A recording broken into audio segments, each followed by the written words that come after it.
Welcome, everyone. Welcome to the 50th anniversary celebration of Medicare and Medicaid programs. And for what many of you may feel like the 50th celebration you've attended this week. Here's what we're celebrating. More than a generation of seniors who've lived their retirements with the medical care they needed without depleting their life savings. People living with disabilities, cared for at home and in their communities. And millions of children starting their lives healthy and kept out of poverty. The celebration of Medicare and Medicaid is both a collective success and a collective work in progress. We're honored to be joined today at the Humphrey Building here in Washington by many of the people responsible for these stories you see before you. HHS staff, care providers, beneficiary advocates, managed care providers, civic leaders, and a number of elected officials from both parties. I want to extend a personal thank you to those elected officials who took the time to join us. We are honored to be joined by former Congresswoman Allison Schwartz. At HHS, we're proud of our partnership with Congress to constantly improve these vital programs. I'd also like to thank and welcome several former leaders of this department who honored us by returning today, starting with former Administrator Bill Tobey, and Mike Hash, former Director of the Office of Health Reform and also a former acting administrator. It is a particular honor to have with us former Secretary Mike Leavitt. Mike led this department and the Medicare and Medicaid programs through some of the most significant benefit changes by making prescription drug access accessible to millions of people. The legacy of that work is an incredibly important and vital part of what Medicare has become. So as we celebrate Medicare and Medicaid, I'd say they look pretty good for 50. By all reports, the quality of care is higher than ever. Beneficiaries report in survey after survey extremely high satisfaction rates. And the cost trends are at historically well-managed levels 5 years running. And that is keeping the program affordable today and available for all of us who will need the programs in the future. But one thing we know is that in the next 50 years, we'll be full of new challenges and new opportunities, and we at HHS need to be ready and get busy now to make the next 50 years successful. So today we are pleased that Secretary Burwell will provide far-reaching comments about the past, the present, and the future of these programs in our society. And we will have a conversation today with an excellent panel of experts to give us a 360-degree view and assess where to go from here. Now, when you get out of Washington, it's not the policy minutia or even the major critical initiatives that we work on every day that matters to people. As all of us know, when someone in your family falls seriously ill or is disabled, nothing is more important than their care, their comfort, and their ability to return to everyday life. Upwards of 10 million times today and every day in this country, someone will fill a prescription, check their father into a nursing home, upgrade their wheelchair to improve their functional status, get visited in their home by a personal caregiver, see a doctor on the way to a healthy delivery, or receive countless other necessary services covered by Medicare and Medicaid. 50 stories line the back of the room in an amazing display. They represent the more than 100 million stories just like them. Now, so that we start this program in the right place, let's hear from some of the people right now. Medicaid means the world to me. Once I hit 65 and could go on Medicare, it was a huge relief. I'm just really thankful for the health insurance. I'm getting emotional.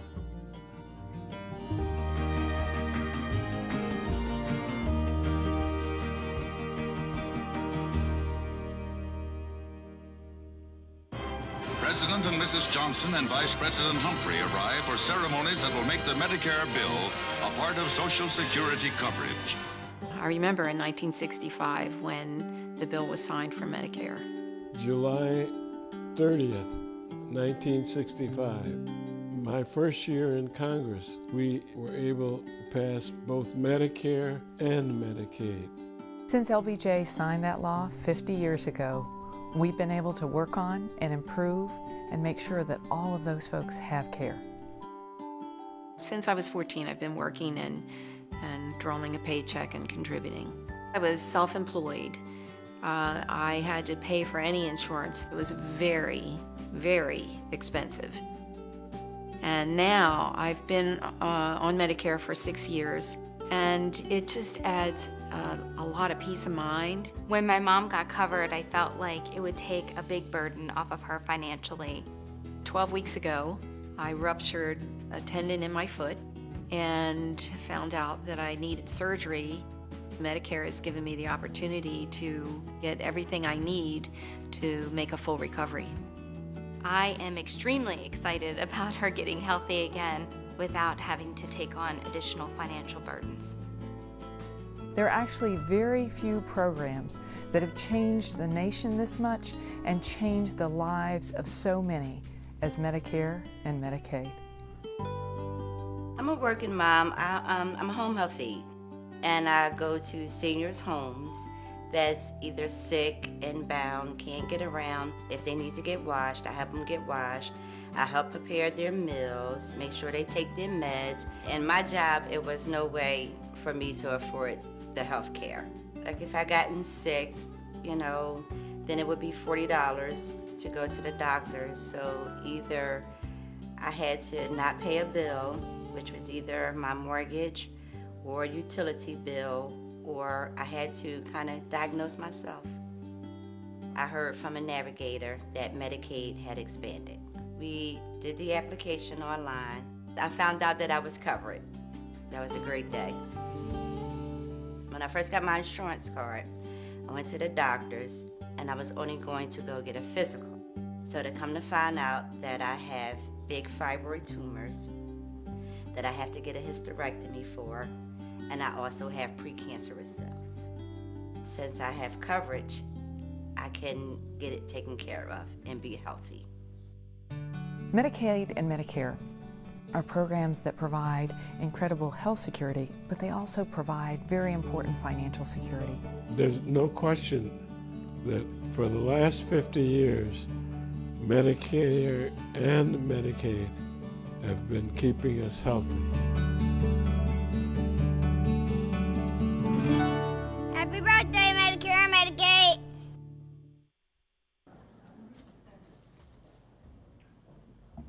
So I think we found our new spokesperson.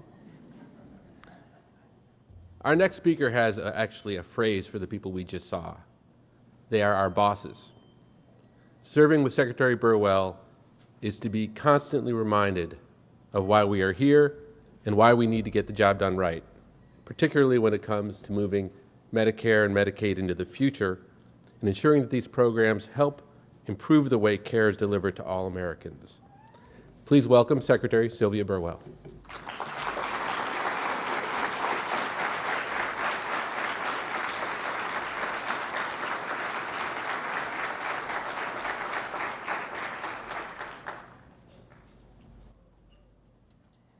Thank you, Andy, and good morning to everyone. I want to thank all of our special guests here today, our former members of Congress, our former Secretary Leavitt, thank you so much for coming out and being a part of this.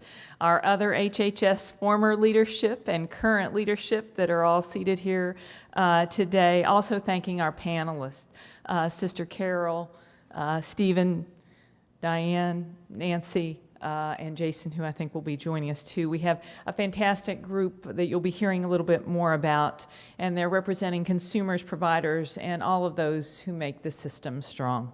And it's wonderful to be here today for such a great celebration. The anniversary is actually quite timely for me because just a month ago I turned 50.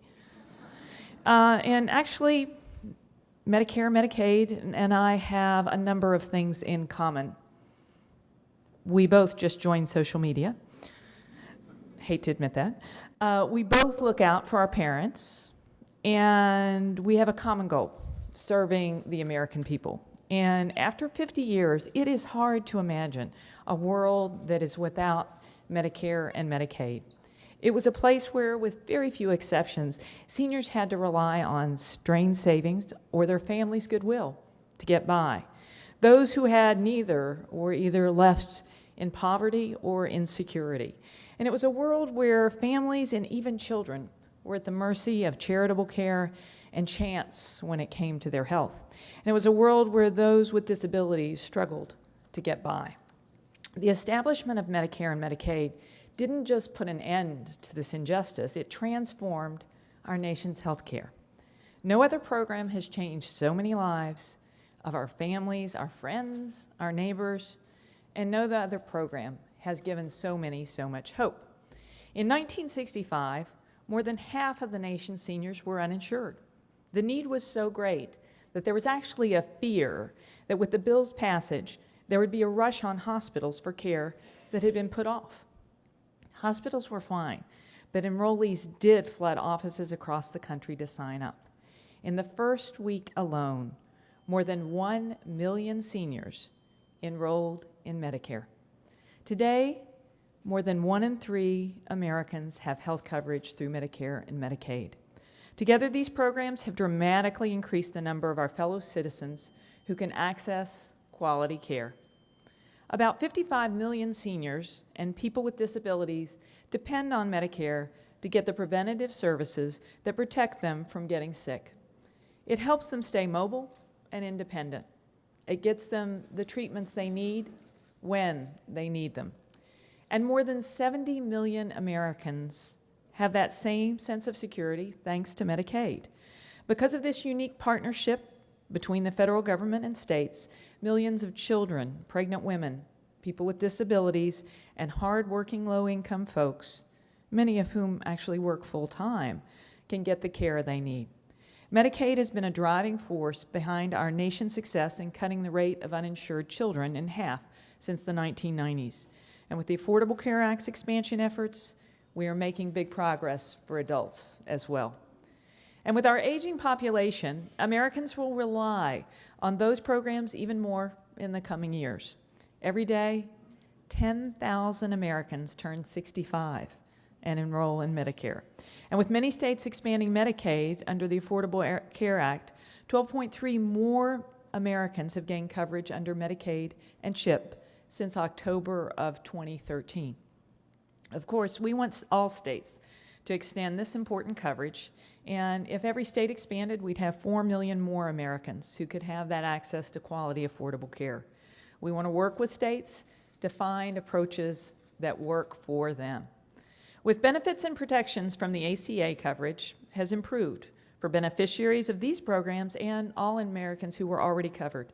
3 out of every 5 Medicare Advantage enrollees are in a plan that is rated at 4 or 5 stars. That's up from 1 in 5 in 2009.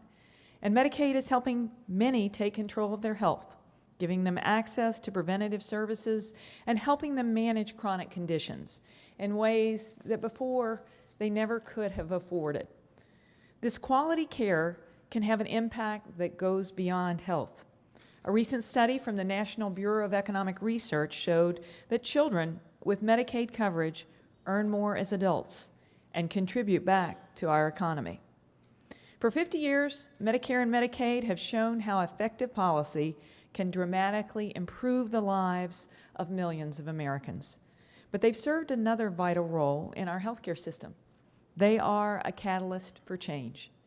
And in the 1960s, when the racial division and discrimination permeated our nation and our healthcare system, with many medical institutions denying access to African American doctors and patients, Medicare and Medicaid required integration. It helped start to tear down barriers to health care and bridge the gap in health disparities. Today, these programs are helping us lead in another transformation. We are building a healthcare system that delivers better care, spends our health dollars more wisely, and puts educated and empowered consumers at the center of their care to keep them healthy. By leveraging Medicare and Medicaid's market influence and using new tools given to us by the ACA, we've been working to pay providers for quality of care rather than the quantity of services, to unlock health data, and to find better ways to provide care. Early results from our Pioneer Accountable Care Organization model show that coordination efforts saved Medicare $384 million in just 2 years, while providing high-quality care to patients. In January, we announced historic goals to move Medicare payments to focus on how well, rather than how much, providers are paid for patients. And just a few weeks ago, we announced a new payment model to encourage better coordination among providers and greater focus on patient outcomes. This new Medicare model will create one payment with quality measures for the surgery and related care. So rather than incentives for each x-ray checkup or physical therapy session that's part of a hip or knee replacement, providers will have an incentive to focus on the quality and total cost of performing the joint replacement, as well as the recovery after. Medicaid is driving innovation as well. Working closely with states, we're opening new horizons of coordinated quality care for people who use this program. Some examples are Missouri's Health Home programs and Minnesota's Hennepin Health. They're both lowering the need for costly hospitalizations and raising health outcomes of people with heart disease and diabetes.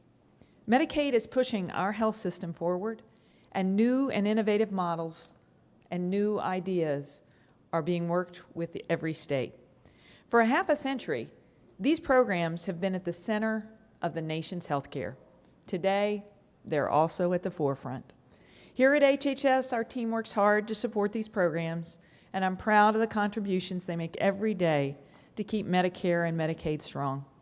Today, Medicare and Medicaid are well managed thanks to the work that happens here and in the CMS offices across this country. And I know that all of you with us today have played a part in building this legacy. So thank you for all that you do, whatever your role, no matter how small or big. The Medicare and Medicaid programs and the millions of Americans who depend on them depend on you. 50 years ago, we made a promise. We pledged that in a country where so many have so much, we would not let insecurity and indignity become the destiny of the most vulnerable among us. Our parents and our grandparents, struggling moms and dads, our children, veterans, and those whose health has come between them and a paycheck. As President Johnson said, this is a tradition we share today. It calls upon us never to be indifferent towards despair. It commands us never to turn away from helplessness. It directs us never to ignore or spurn those who suffer unintended in a land that is bursting with abundance. Medicaid and Medicare aren't just about health care. They're about who we are as a nation, about living up to our own values and dreaming that we can always be more. Thank you for all your work to keep us true to this tradition and to those values. Here's to another 50 years and beyond. Thank you.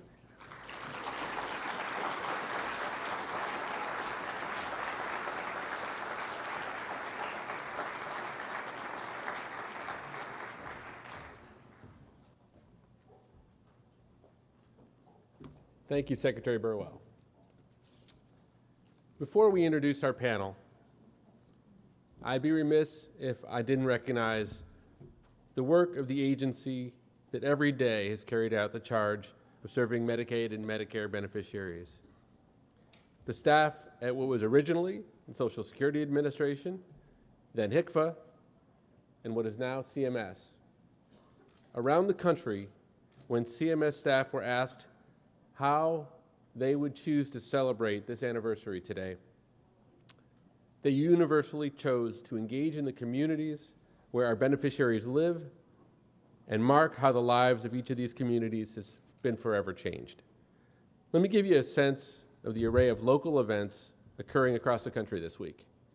At the Carter Center in Atlanta, at the U.S.'s first YMCA in Boston, the National Constitution Center in Atlanta, the Chinese Benevolent Association in New York, at senior centers in Chicago and Seattle, at a university in Miami, at San Francisco General Hospital, the Denver Public Library, the LBJ Library in Austin, and the Truman Library in Missouri.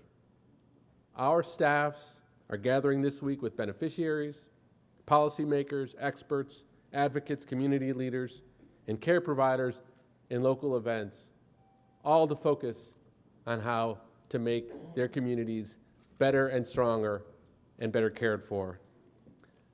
Rather than just tell you about the CMS staff, the staff took this occasion to submit their own stories about their time and their career here. Let's take a look.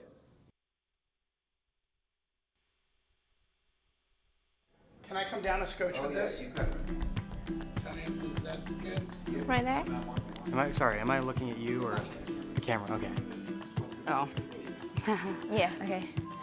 Hi, my name is Amanda Mancho, and I'm a social science research analyst. I am Ruby Dawn, and I am a Spanish translator. I'm Louis Blank, and I'm a health insurance specialist. Straight. Well, I've been at CMS 8 years already. I've been here for over 23 years. I started in 1988, so it's been 27 years. I just came straight from grad school. Okay, let's try this again. I just look straight. I enjoy working for CMS. It definitely feels good waking up in the morning. I get so much joy from it. Is there going to be something else behind me? Wait, is this a trick question? You're making me nervous. I love working here. I've been here more than 4 years at CMS. It feels like about 28. I love going out and especially our Medicare beneficiaries and meeting with them and seeing how they're living long, quality lives because of the things that we're doing. I still get phone calls from people that I've visited, 5, 6 years ago. I really can't think of, doing a job where I didn't feel like I was benefiting the public. It's the best feeling in the world. And I try to do my job the best that I can every single day. I feel a sense of not only ownership, but responsibility. It really is exciting to, come to work and really enjoy what you do and enjoy the people that you're working with. I think the work that we do is so important. Hearing how somebody's life was better, hearing how someone understood something better because of something that I worked on directly, it's tremendously rewarding. We are working with the most vulnerable populations in this country, and I feel like I have to have a job that I believe in. As a person with a disability, I've faced many of these issues in my own life. Helping people become healthier and happier is what makes me proud of my work. It's honestly the greatest job I've ever had. My name is Jim Rollins. Danita Massenberg. Joanne Kong. Part of what gives me joy is helping other people. My name is Jonathan Horton. I'm a health insurance specialist. And I'm a special assistant. It's just amazing how everybody comes together and works together as a team. After 27 years, I think I'll stay. Thank you. The impact we have on people's lives is just incredible. I can live with myself, It's awesome. It's totally awesome. I want to continue doing this until I retire. I'm having a great time. Thanks. All right. Thanks. Thank you.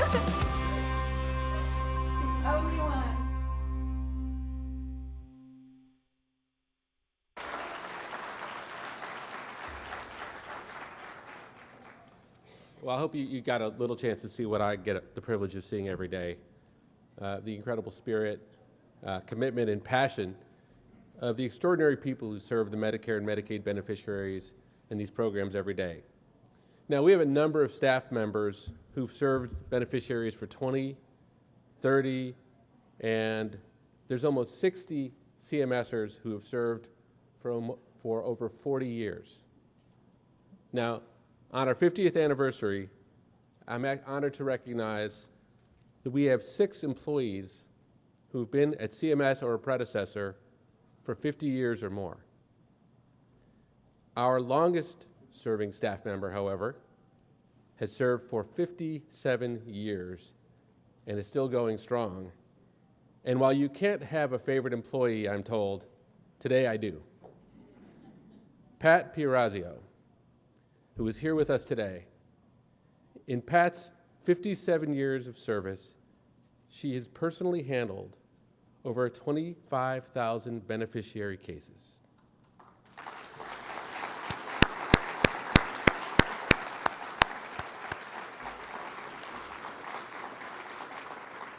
And Pat has promised me that when I'm a Medicare recipient, she will personally handle my benefits.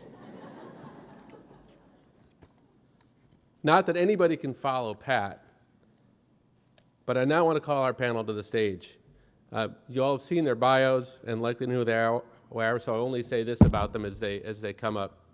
Sister Carol Keena is the president of Catholic Health Association and one of the strongest and most thoughtful voices for the healthcare system in the U.S.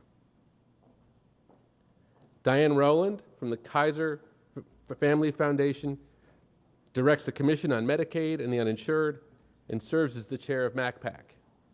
She's one of our country's leading experts on Medicaid and Medicare. Jason Furman is chairman of the Council of Economic Advisors and is our country's chief economist. Stephen Safier, a physician and CEO of Montefiore, is one of the leading practitioners in creating both an accountable and an equitable health system. And Nancy Lamond, and by the way, they're not in the order I called them, who is the Chief Advocacy and Engagement Officer for AARP, is one of our national leaders on health and retirement security for older Americans.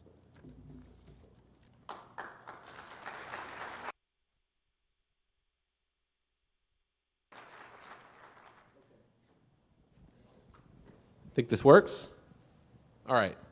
So let's start by taking a quick 360-degree view of these programs, and let's hear from the experts. So depending on where you sit, you can look at Medicare and Medicaid through a public policy lens, a care delivery lens, a consumer advocate lens, and certainly there's an economic lens. But there's also a set of moral underpinnings for these programs, and that's where I want to start. So I'll start with you, Sister Carol. Start out for making the case for these programs and why they're so important to our nation. Well, first of all, can I just echo your thank you? None of these programs work without the hard work you and the folks at CMS do every single day. And we feel that in our clinics and in our hospitals, and we know what an incredible difference you make. So thank you, and congratulations on your anniversary.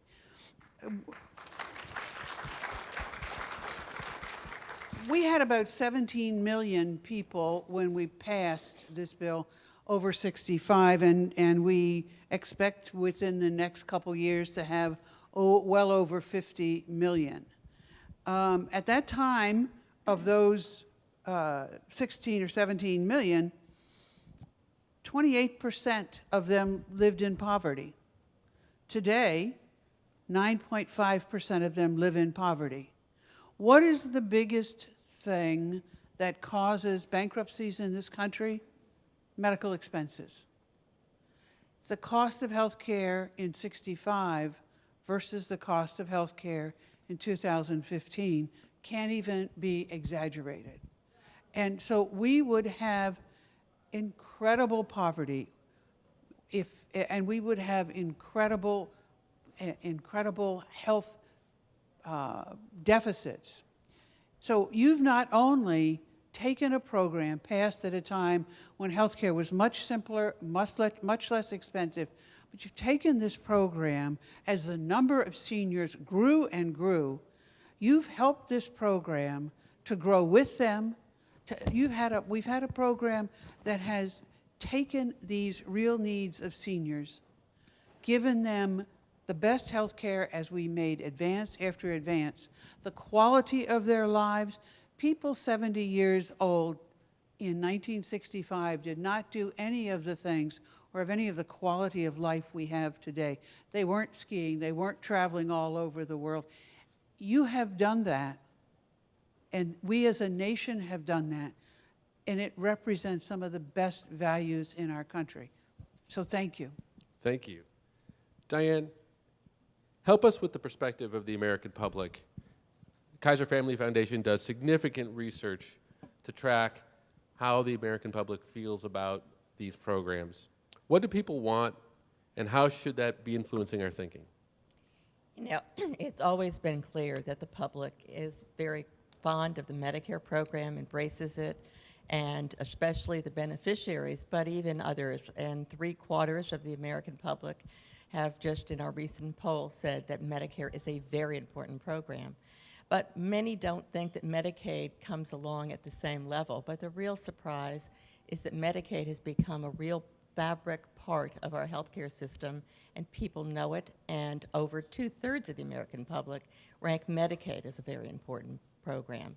And I think part of that is because increasingly as Medicaid has expanded its coverage for low-income families and has played such a vital role in providing long-term services and supports to individuals, that now over 3/4 of the American public know someone or have been touched by someone or have themselves benefited from the program. So these programs are really critical and well respected now in the public's view, and I think that's an important remembrance as we go forward to try and figure out how to take care of them in the next 50 years. Jason, what's the economic perspective in the context of both the federal budget and our economy as a whole? Yeah, so first of all, thanks you so much for having me here. And I'm in a room filled with people who dedicate their lives to healthcare, to Medicare, to these programs. For me, it's just one of many things I do. But one of the reasons I do it is it's so important for the sake of healthcare, but also because it matters to our economy. And I think it's interesting, no one looks to me for moral or spiritual advice, and they probably don't go to Sister Carol for economics lessons. But it's impossible to make the moral argument for healthcare without making a lot of the economic points, which you just made really well. And it's hard for me to make the economic case without bringing it back to the morality either. And you know, the research for Medicaid, there's been an exciting set of research recently that has, in economics, we're increasingly able to follow people over longer periods of time. So we don't just understand what something does for someone the day they get it, the year they get it, but what are the long-term consequences? And this research is finding that the long-term consequences of Medicaid is higher wages. The evidence there is strongest for women, but you see it broadly. Those higher wages result in higher tax revenues that actually end up paying back a lot of the cost of the Medicaid to begin with. And that children who receive Medicaid as children, years later, you know, when they're not receiving Medicaid anymore, but years later, they're more likely to graduate from high school. They're more likely to go to college. And in trying to understand why that is, the most plausible reason is the simplest reason. If you're healthier, you're going to be able to, more likely to graduate from high school, more likely to go to college, more likely to earn more likely to pay more in taxes, more likely to help our economy as a whole. Turning to Medicare, I think Sister Carol talked about a lot of the benefits, and just having a society in which you protect people from some of the worst consequences frees people up to take more risks. It doesn't require them to, you know, save and save and save and save and save without putting that money to good use. It allows, you know, us as a society to be more dynamic and be more innovative. So I think this fabric of our economy, from Medicaid, Medicare, and the social insurance system more broadly, has all the direct moral benefits, but also has an important economic set of side benefits or even core benefits as well. Great. Thank you, Jason. So, Stephen, where the rubber meets the road is at the level of providing care, making sure care is available for people, making sure that that care is high quality. It's no easy task. Can you give us an on-the-ground sense of a view of these programs and what that means? Sure, absolutely. And I'm in a privileged position because I agree with everything that's been said already, and I won't repeat it. From the moral imperative point of view, coming from a region that we serve of about 3 million people, And for those who don't know, the Bronx. The Bronx, New York is our home base, and up through Westchester and the Hudson Valley. And when you think Westchester, you think upscale, but much of Westchester reflects the same socioeconomic status as the Bronx. So easily, 2/3 of our population is in Medicare and Medicaid, and there is a large immigrant population that's in neither. So from a moral imperative, the way I think about it, and I think most of the 30,000 employees at Montefiore, if not all, think about it, is that health care should be a human right and not a privilege. We have one of the strongest constitutions in the world, durable and protective of human rights. But it was an imperfect document from the beginning. There was slavery. After the slaves were freed, people couldn't vote. The same president made possible voting as a right in this country.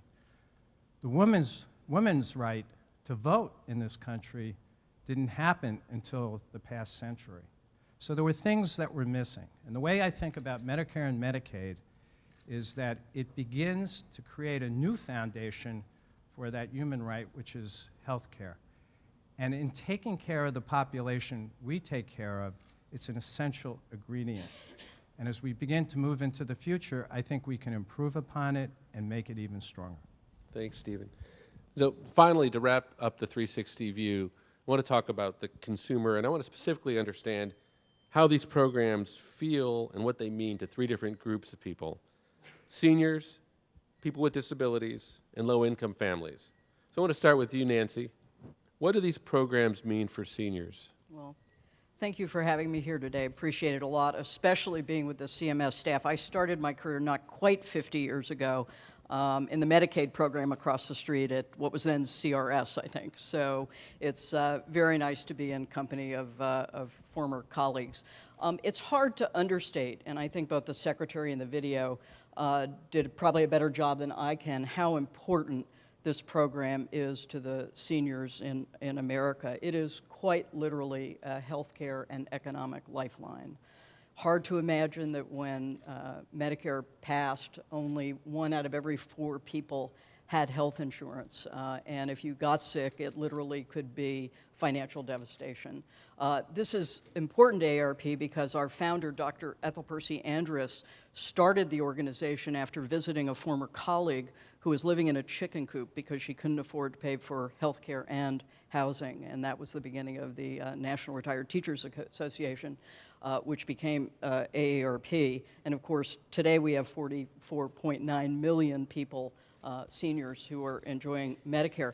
I think what's important is, and Diane hit this, it is an unusually popular program across all ages within the spectrum and all kinds of points of view.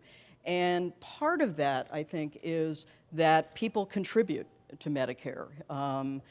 That's a challenge for some still in terms of cost, but there are premiums, deductibles, and copays, and so it's everybody's program themselves, and I think that's a very important point to make. Medicare, in fact, for the average beneficiary, doesn't cover around $4,500. So it is vital, but it is also part of that kind of daily expense. As is often the case, I think that point was captured the best by a New Yorker cartoon. Picture, I don't have it on the stage, but picture a number of unsavory characters sitting around a table with whiskey bottles and cigars, and one says, "For me, crime pays what Medicare doesn't cover." And that kind of puts it in perspective for some. We've made improvements in Medicare over the last few years. The Affordable Care Act improved coverage for prescription drugs and added a lot of preventive services that are important to seniors. And at the same time, it doesn't cover dental, hearing, vision, a lot of challenges for seniors ahead. But with all of this, the point is, and I think people have made it beautifully, I think, in the 2 videos, that this program is essential for the well-being of a very substantial part of our country. Thank you. Sister Carol, how about people living with disabilities? For people living with disabilities, this is the only real lifeline.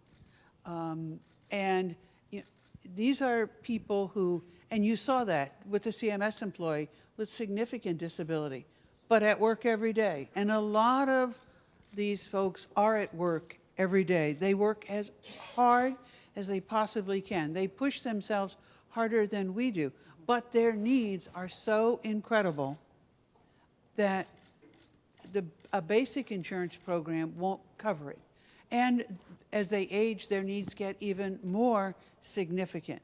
So, and then there are those who, no matter how hard they want to, can't work, can't find employment, and absolutely don't want to just be closeted away.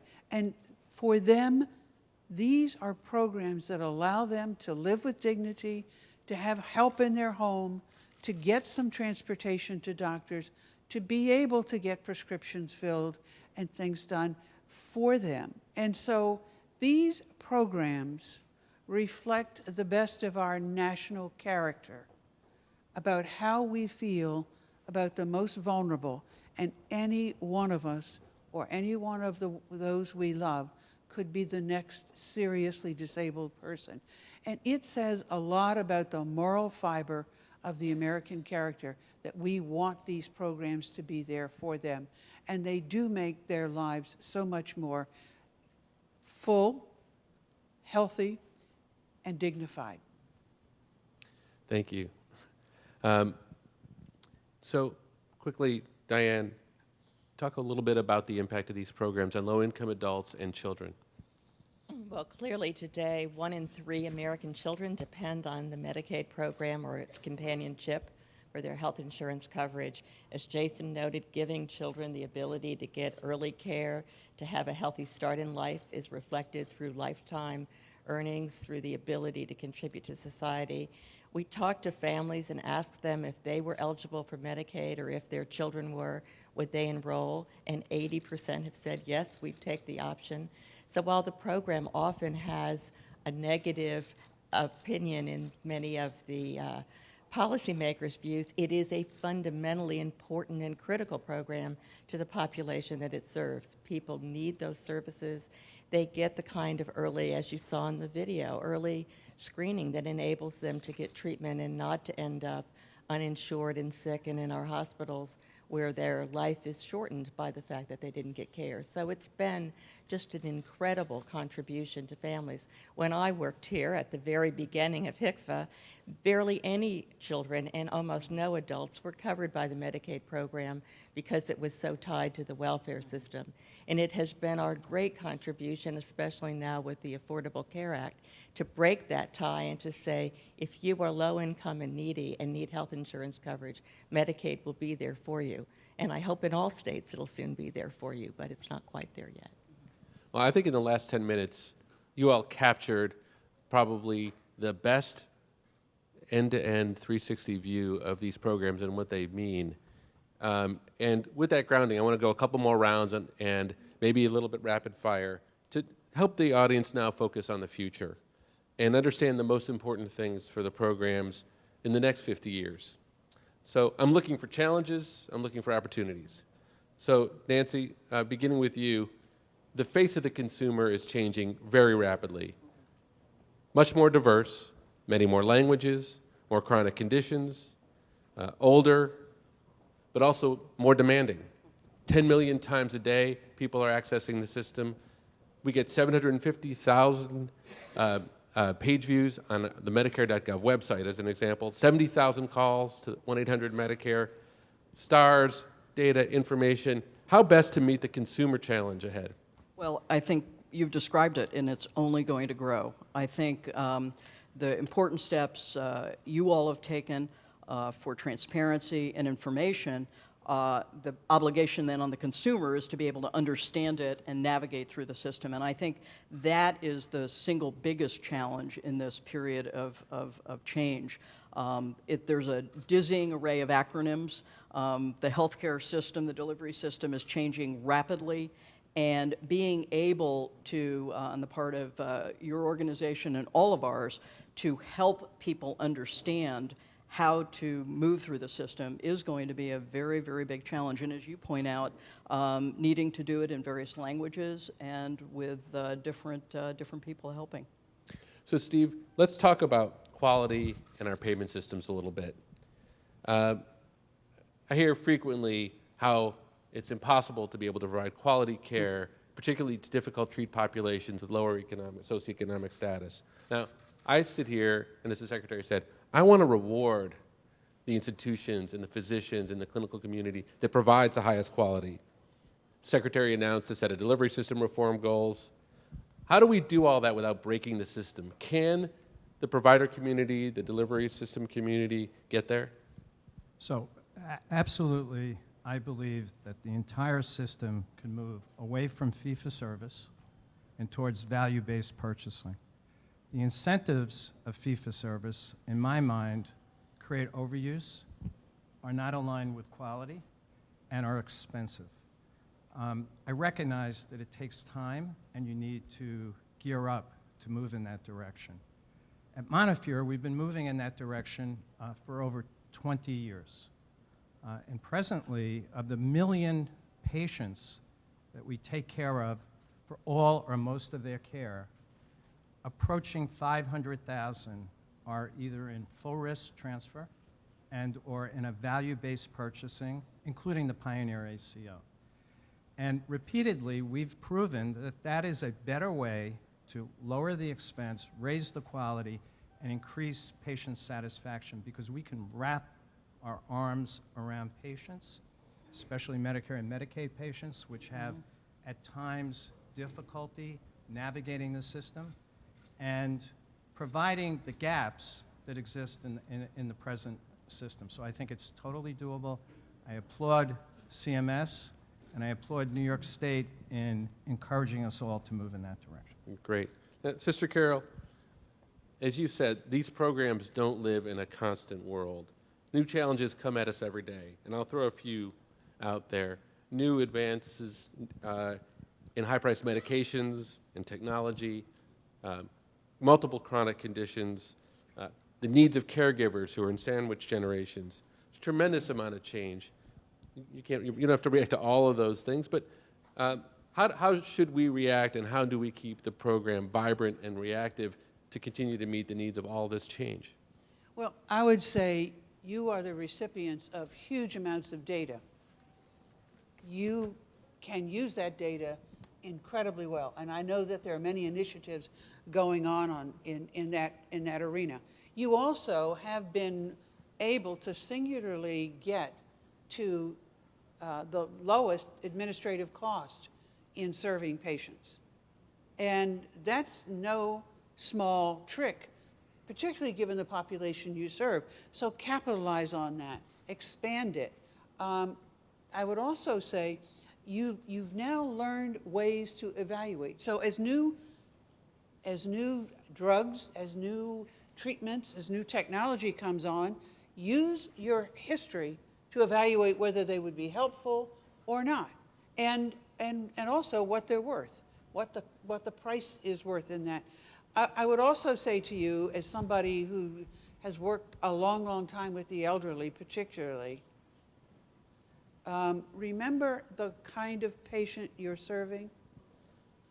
Be careful not to fall for things that seem to be a new wrinkle that would be so helpful. One of the things that I am particularly concerned about is having patients re-choose every year what Medicare, what plan they want to get, getting a voucher instead of having the security of the quality of plan you've laid out for them and the ability you have to explain it to them, to have them put at the mercy of many, many marketers. You know the people you serve and you know what they need. Speak up. Thank you. Okay, Jason. So I understand from our actuaries that the number of seniors in this country will double by 2030, and that Medicare spending doubles on a per capita basis for a 70-year-old to a 96-year-old. So in the scheme of looking at the future and the federal budget, how do we think about these programs? How do we think about the diminishing number of taxpayers and the rapidly expanding and aging set of people we need to serve? The brief answer to that is we actually think about it quite differently than we thought about it just a few years ago. Just a few years ago, the projection was for a quite large federal deficit over the next 75 years. The latest CBO estimate is that we do have debt rising gradually as a share of GDP over the next 75 years, which we don't want to see. We'd like to see it flat or coming down, but only gradually, and only a small, what economists call fiscal gap, a measure of the deficit over that period of time. And the reason that the fiscal gap is considerably more modest than what we thought it was going to be a few years ago is that the Medicare projections have changed so dramatically. We are expecting everything you just said, but Medicare in recent years has led the overall slowdown in the growth of health costs, and we expect some of that to continue going forward. Partly that's thanks to the Affordable Care Act and the set of reforms that put in place, and partly it's just a set of changes that are really exciting going on in the health system. So I think the most important question for us is, for that remaining portion of the challenge, what to do. And what I would propose is, and the focus of the administration has been, think about national health expenditures as a whole. Don't think about, if you could cost shift all you want and cost shift to seniors and solve all our fiscal problems that way. The mathematics of that might add up, but the morality doesn't, and I don't think the economics does either.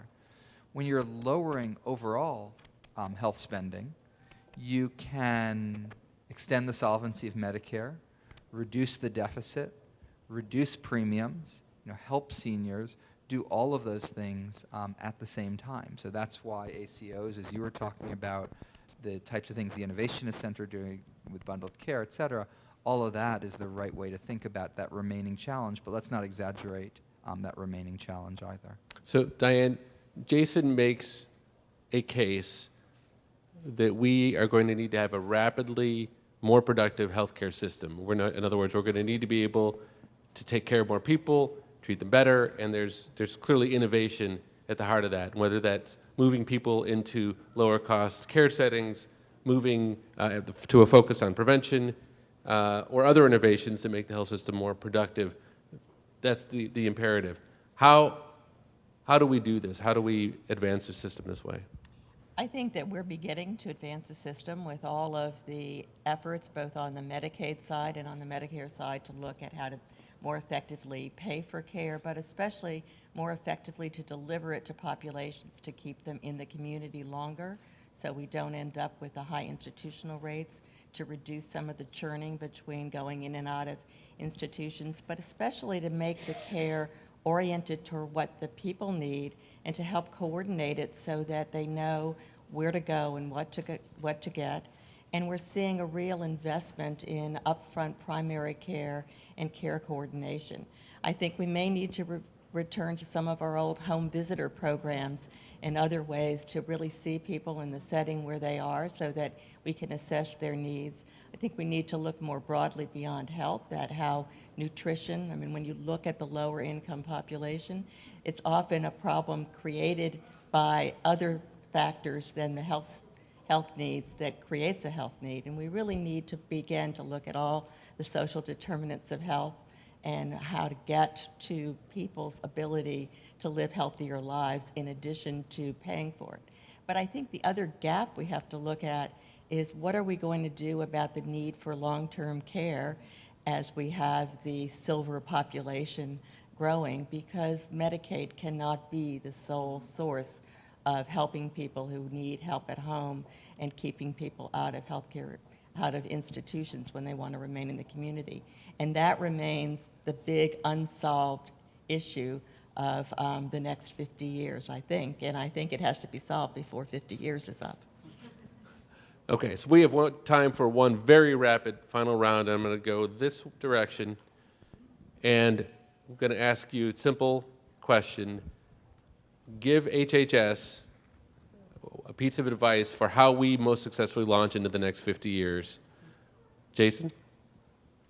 You just have such a great platform, and the private sector really can follow your lead. So take advantage of that, which is what you're doing.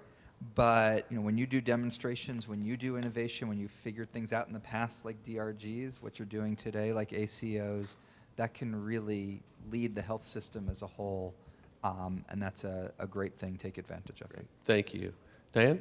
Keep recognizing that you're an innovator and that you're a leader in terms of taking care of some of the most vulnerable in our society, and always keep the people that these programs serve in mind as the first priority. Thank you. Nancy? I'd say keep people at the center, and we've talked about long-term care. We're recognizing, and we believe all organizations need to, the important role of family caregivers. It's not just about helping with meals. They're also providing medical services. So the kind of family caregiver is the new provider group in healthcare. And 8 out of 10 people want to stay in their homes. The home is becoming a new healthcare organization. And I was reading you can go to 50 million sessions in Washington, D.C. about telemedicine. Survey came out last week, 41% of Americans don't know what telemedicine is. That, to me, underscored the challenge. Big opportunity. Stephen? You have huge leverage, and you have the bully pulpit. So I would say continue to move healthcare writ large towards value-based purchasing. I'd stay away from vouchers. I'd consider over time lowering the age, not raising the age, and I would do because it's economic. It would save money. I would begin to use your influence more and more to standardize Medicaid across the country. I embrace that you want to encourage the states that are not in it. And I believe that an issue that is a thread through all of this is the other huge determinants of health, which was mentioned here, which are social, which we need to recognize that in Europe, where the GDP, the percent of GDP that's spent on healthcare is way lower, but the outcomes are higher, is because that gap is filled by social services more than just Social Security. So we need to work in all those directions. And our final piece of advice is your influence on the pharmaceutical companies could be gigantic. And there are two troubling trends, and I'll just make mention of them. There is a merger going on now around generics that may raise the price of generics. And in addition to that, there are a number of very important breakthroughs with pharmaceuticals that can make a difference between life and death, and the price is too high. Don't be shy. It's just... And Sister Carol. Thank you. I would agree with everything that's been said. So that's already a big menu. But I would say to you, just by way of encouragement, to do these things is you have enormous amounts of data. You know what works, you know what doesn't work, you know what's a waste, you know where there's fraud. Use it. Remember always, you represent the conscience of this country to its people. And you know these people best, you know their needs best, and you have been filling them best. Do not be distracted by the detractors who for political purposes want to trash anything that goes on in any of the safety net systems or our Medicare system for political purposes. Ignore it. You know how well you're serving people, and you know what would serve them better. Go for it. Well, I can't think of a better note to finish on. Thank you.